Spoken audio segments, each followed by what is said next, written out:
Lain na usab nga kahigayunan diin mapasigarbo sa probinsya sa Sugbo ang mga hiyas niini, gikan sa pagkaon ngadto sa mga lugar nga kasuruyan. Mapalit, matilawan ug masinati ang mga gipasigarbo sa mga local government unit sa probinsya sa Sugbo pinaagi sa lakbay lokal. Usa na usab ka one-stop travel and tourism exposition nga anaa karon sa SM Seaside City, Cebu. Opisyal kining gibuksan niadtong Abril 29 didto sa Mountain Wing Atrium sa SM Seaside.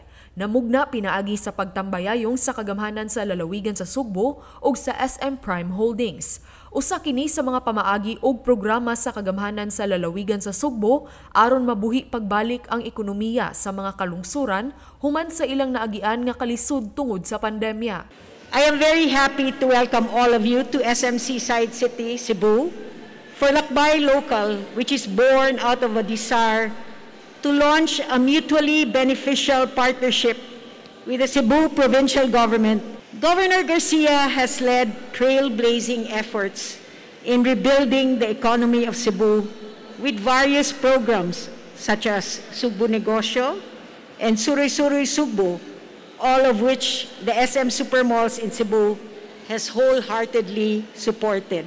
Sa iyang pamulong, si Gobernador Gwendolyn Garcia subling mipahinumdum sa kaimportante sa pagbuhi sa turismo kay mao kini ang maghatag og panginabuhian sa mga Sugboanon. Kahinumduman nga miluwat si Gobernador Gwen Garcia sa Executive Order 20-A niadtong Hulyo 2020 nga nagtakda sa mga guidelines nga sundon sa pagbukas sa mga tourism activities sa probinsya.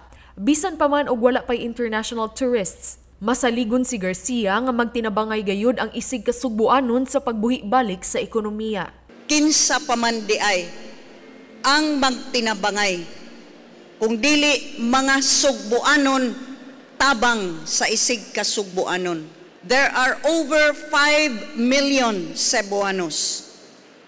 The island itself can sustain local tourism. And it's time for Cebuanos to discover the reasons why we must be proud to be Cebuanos. Our rich culture, our heritage, the natural tourist sites and destinations, and above all, that innate culture of the Cebuano, refusing to be cowed by whatever challenges we may face.